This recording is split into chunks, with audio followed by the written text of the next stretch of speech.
E os destaques do nosso programa: cargos sem concurso em unidades de saúde eram rifados a deputados no Rio.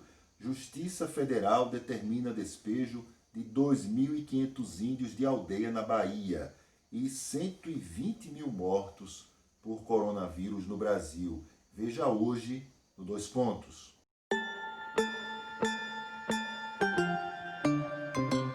Olá, está começando agora mais um programa Dois Pontos, aqui pela Repórter Nordeste TV, iniciativa do portal repórternordeste.com.br, aqui do meu lado a cientista social e escritora Ana Cláudia Laurindo, e a gente vai conversar um pouco sobre os principais assuntos que circulam pelas redes sociais, como, por exemplo, o que foi encontrado, aliás, o que vai sendo encontrado lá nas investigações que acontecem no Rio de Janeiro, no governo de Wilson Witzel, e, entre as situações, algo muito conhecido no nosso Brasil, principalmente quando a gente ouve falar de pessoas que pregam a chamada meritocracia.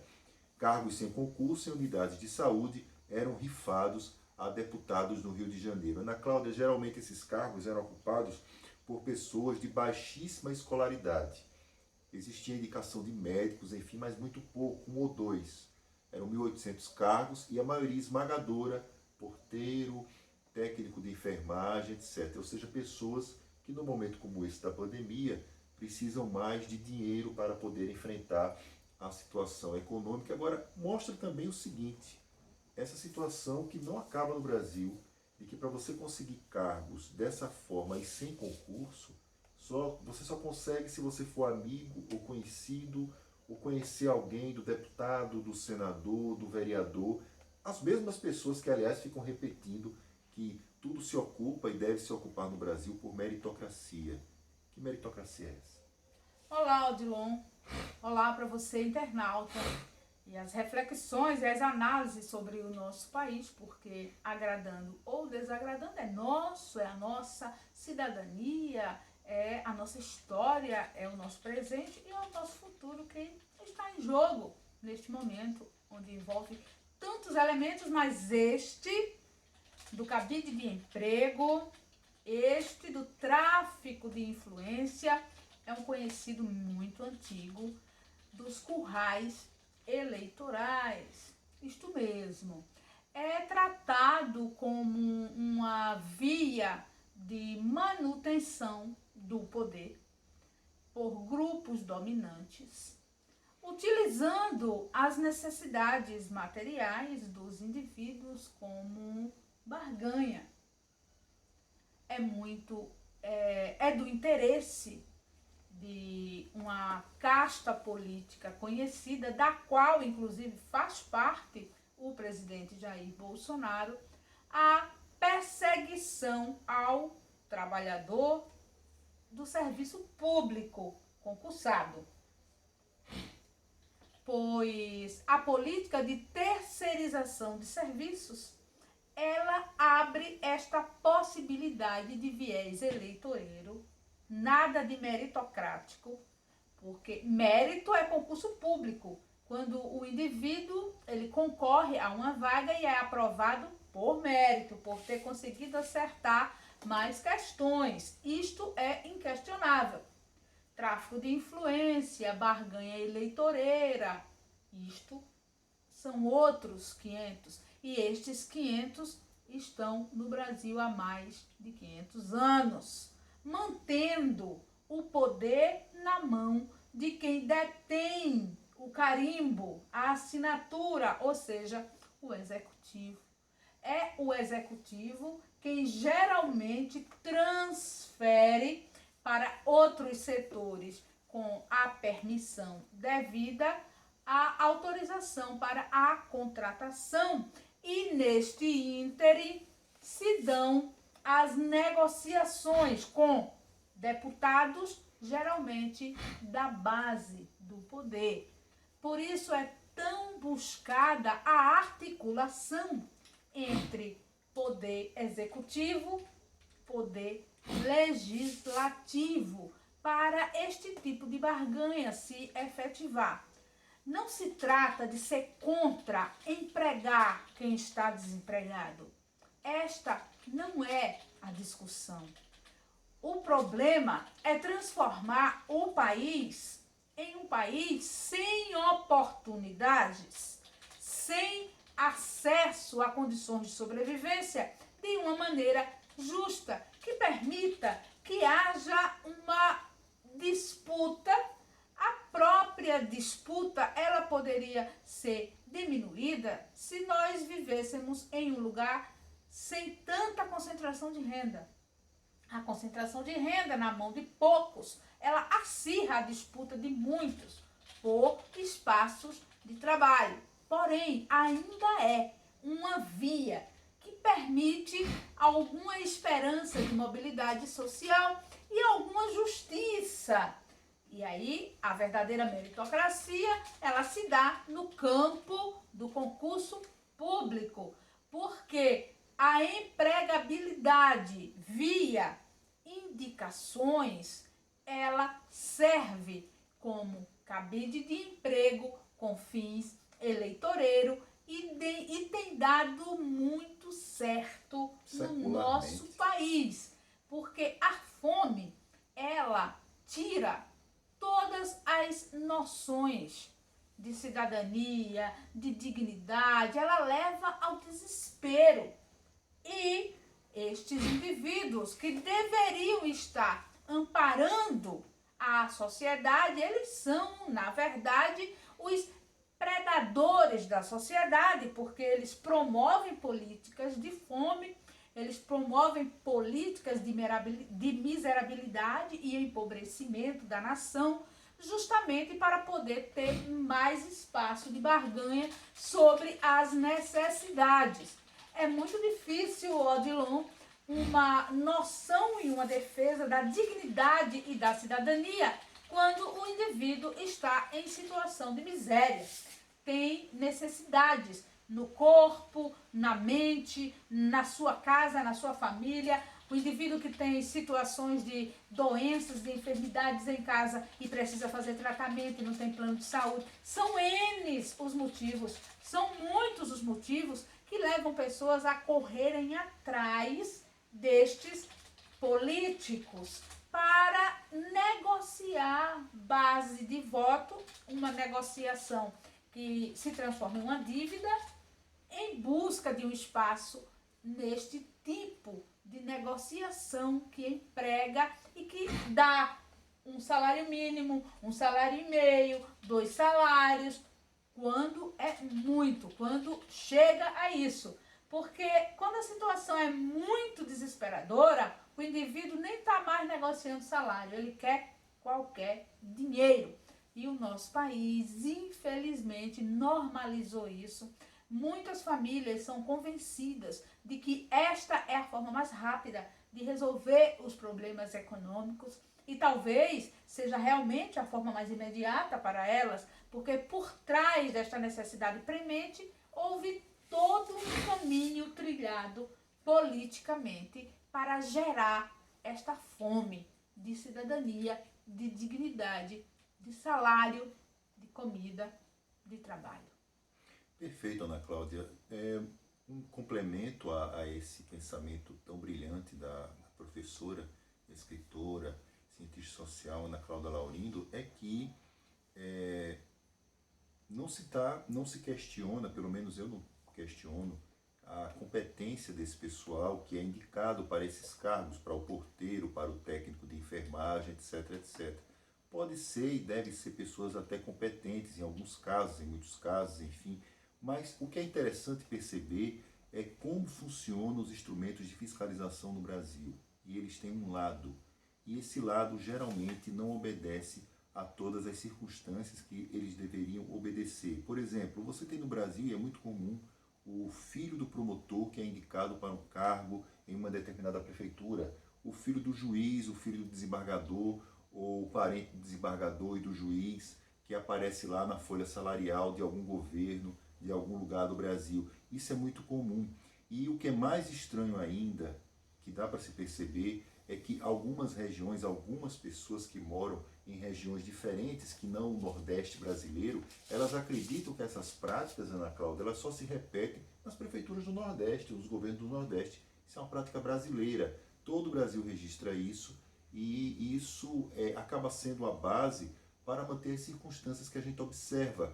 A gente assistiu no Rio de Janeiro o que aconteceu na gestão de Wilson Witzel, mas lá não é uma exceção, é um caso que foi detectado, mas que se espalha por muitas partes do nosso Brasil e com a conivência imensa do Ministério Público, dos tribunais de justiça, do judiciário, dos aparelhos de fiscalização, as controladorias, as polícias, etc., que poderiam e até mesmo sabem da existência de casos em muitas cidades do Brasil.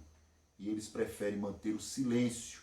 O silêncio porque é conivência. O que aconteceu no Rio não é uma exceção.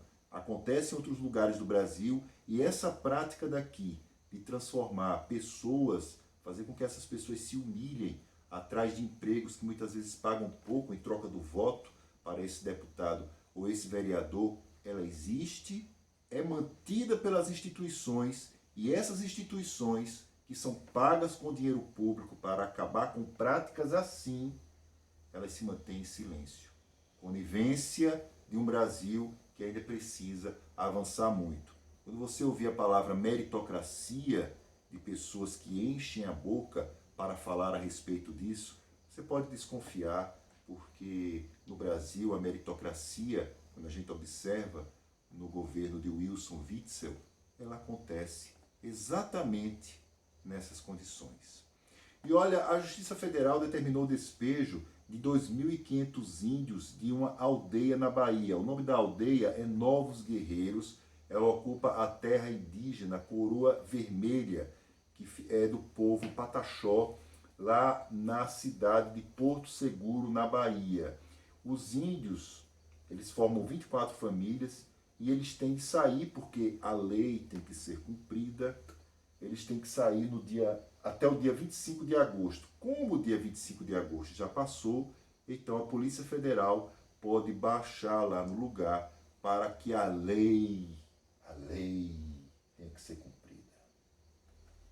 Pois é, Odilon, o Brasil volta a perseguir o Brasil justamente em um ponto muito simbólico, que é na cidade de Porto Seguro, onde as caravelas aportaram historicamente e lá já se foi inclusive celebrado várias vezes o ponto onde o Brasil ele ganhou esse destino de colônia, esse destino de exploração, e os seus povos originários herdaram a partir de então a sina da perseguição.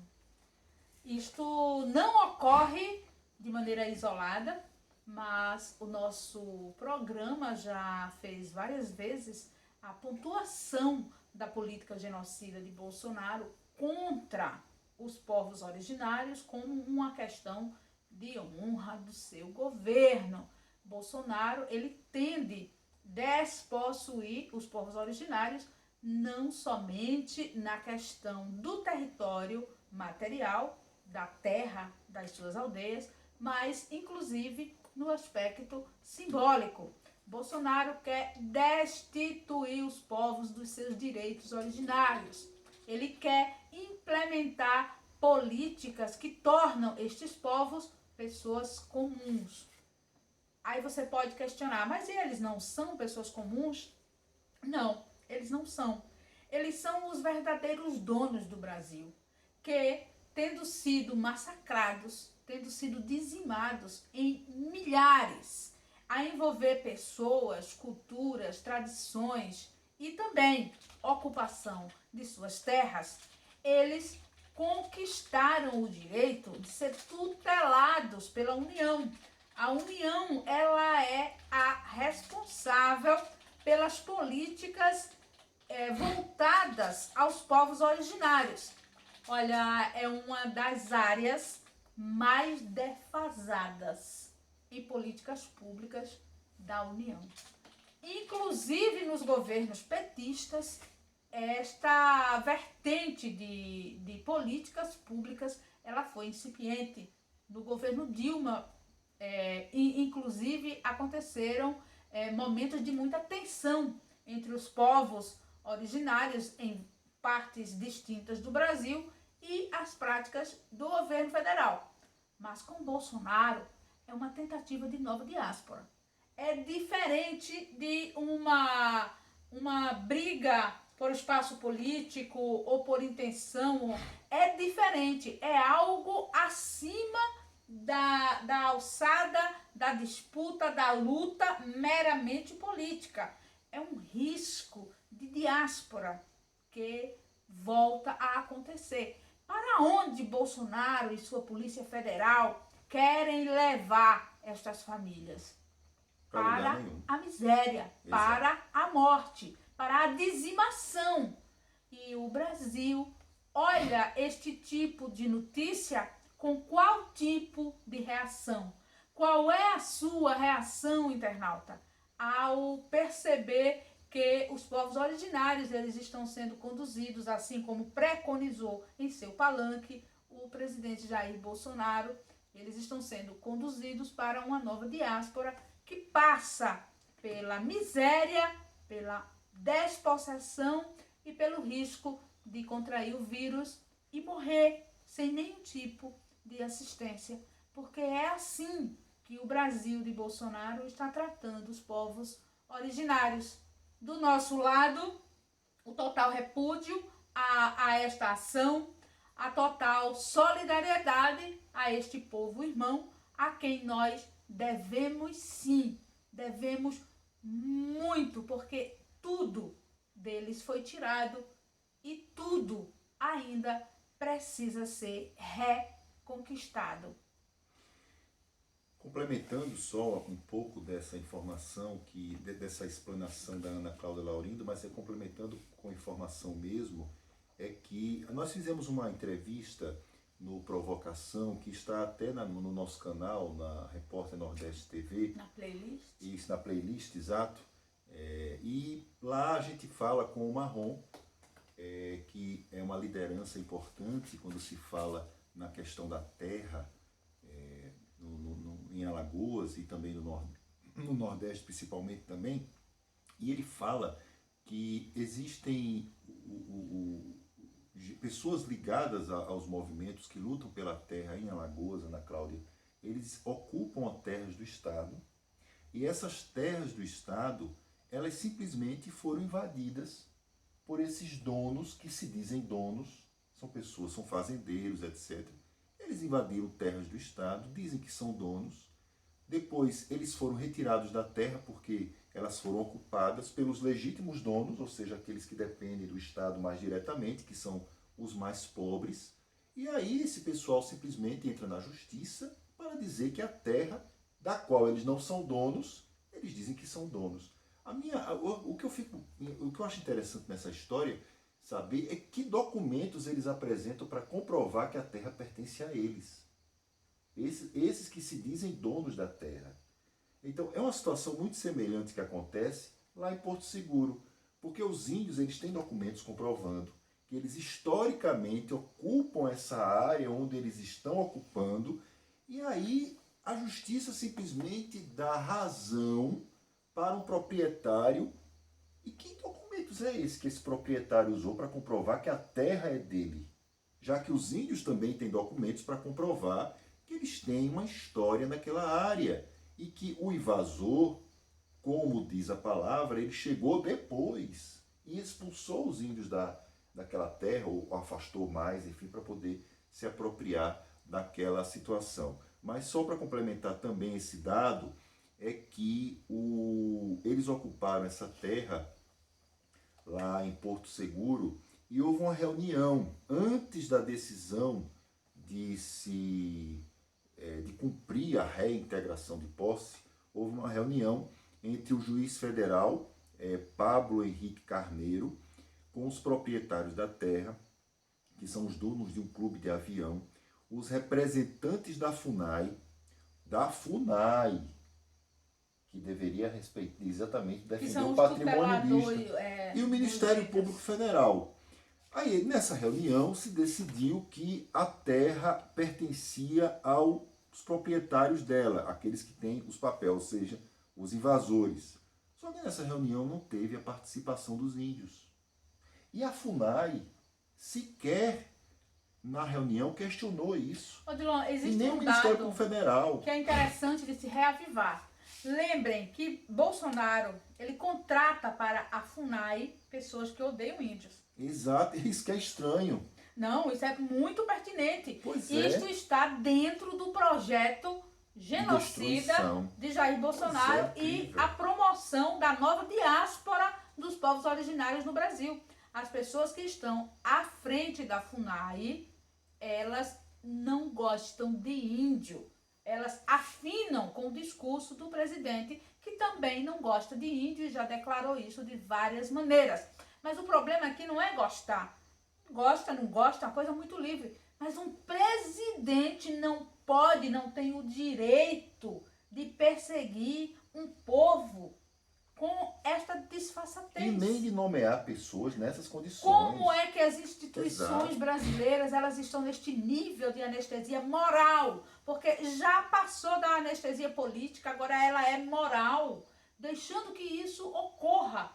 Os povos originários brasileiros não têm com quem contar. Efetivamente, eles não têm com quem contar. E lembrando sempre que os índios não podem sequer recorrer à Advocacia Geral da União, que é para isso, ela serve para isso, para poder defender os interesses do povo, da União.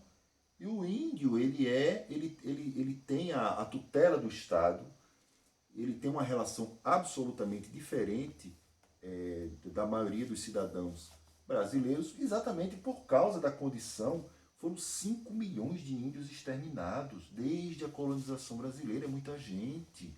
E a FUNAI ela foi criada, construída exatamente com as bases para poder preservar a cultura indígena, dela ser completamente dizimada, destruída. E aí a gente observa essas condições que acontecem lá com os índios da aldeia Novos Guerreiros, da terra indígena Coroa Vermelha, do povo Pataxó, lá em Porto Seguro. Nossa solidariedade aos índios para que eles consigam enfrentar essa estrutura que é poderosa, para que eles não sejam jogados para o meio da rua sem ter condições de adquirir uma terra, porque eles teriam que ter essa condição financeira. Pandemia. E no meio exatamente de uma pandemia, com as circunstâncias e com as condições que a gente observa.